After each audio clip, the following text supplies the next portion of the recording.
যুদ্ধের ভয়াবহতায় লণ্ডভণ্ড লেবানন। আকাশ থেকে বৃষ্টির মতো পড়ছে ইসরায়েলি শেল ও মিসাইল। দিন-রাত মাথার উপর ড্রোন আর যুদ্ধ বিমানের গর্জন। এই নরককুণ্ড থেকে বাঁচতে বসতবাড়ি ছেড়ে 1 মিলিয়নের বেশি মানুষের ঠাঁই হয়েছে স্কুলের বারান্দায় কিংবা অস্থায়ী তাঁবুতে। ঘরহারায় এসব মানুষ নিজের প্রিয় প্রাঙ্গণ ছেড়ে পড়েছেন চরম মানবিক বিপর্যয়ে। পরিস্থিতি ছিল ভয়াবহ। সাহরি খাওয়ার সময়ও জানতাম না কিভাবে বেঁচে ফিরব।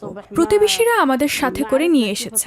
এখন একটি ঘরে 4 পরিবারের 15 জন মিলে থাকছে। নিজের ঘর, নিজের লাগানো জলপাই গাছ আর সেই গাছে আসা পাখিগুলোকে খুব মনে পড়ছে। ফাতমার মতো লাখো মানুষের দীর্ঘশ্বাস এখন লেবাননের আকাশে বাতাসে। এবারে রমজান তাদের কাছে এসেছে সীমাহীন দুর্ভোগ আর অনিশ্চয়তা নিয়ে। ঈদের আনন্দ তো দূরের কথা, দুমুঠো খাবারের নিশ্চয়তা পাওয়াই এখন কঠিন চ্যালেঞ্জ। এদিকে জেনেভায় এক প্রেস ব্রিফিংয়ে জাতিসংঘের মানবাধিকার দপ্তর জানিয়েছে, ইসরায়েলি হামলায় ঘনবসতিপূর্ণ আবাসিক ভবন গুঁড়িয়ে দেওয়া হচ্ছে, যা আন্তর্জাতিক আইনের চরম লঙ্ঘন। জাতিসংঘ এই আগ্রাসনকে যুদ্ধাপরাধ হতে পারে বলে সতর্কতা জানিয়েছে। ইসরায়েলি বিমান হামলায় আবাসিক ভবনগুলো ধ্বংস হচ্ছে, যেখানে একই পরিবারের নারী ও শিশুরা একসাথে প্রাণ হারাচ্ছে। বেসামরিক নাগরিক বা স্থাপনায় উদ্দেশ্যমূলক হামলা আন্তর্জাতিক মানবিক আইনের লঙ্ঘন এবং এটি যুদ্ধাপরাধের শামিল হতে পারে।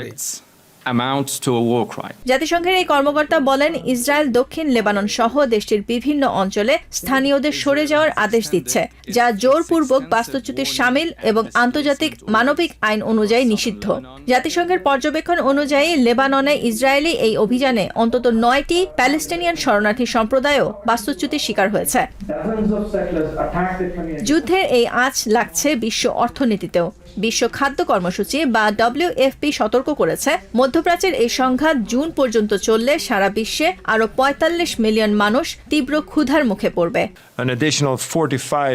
যদি এই সংঘাত চলতে থাকে, তবে খাদ্য ও জ্বালানির দাম বাড়ার কারণে বিশ্বজুড়ে খাদ্যাভাবের মাত্রা সর্বকালের রেকর্ড ছাড়িয়ে যাবে, যা হতে যাচ্ছে একটি ভয়াবহ ভবিষ্যৎ। গত 2 মার্চ থেকে ইসরায়েলি হামলায় এখন পর্যন্ত লেবাননের শিশুসহ অন্তত 886 জন নিহত হয়েছেন। এর মধ্যে অন্তত 26 জন চিকিৎসা কর্মীও রয়েছেন। ইসরায়েলি প্রতিরক্ষা মন্ত্রী হুমকি দিয়েছেন, হিজবুল্লাহকে নিরস্ত্রীকরণ না করা পর্যন্ত লেবানন আরও ক্ষয়ক্ষতির সম্মুখীন হতে পারে। ভয়াবহ এই সংঘাতে ঘর ছাড়া মিলিয়নেরও বেশি লেবানিজের জন্য নিজের বসত ভিটায় ফেরার স্বপ্ন এখন দীর্ঘশ্বাসে রূপ নিয়েছে। Nahid Sihan, TVN 24 news desk.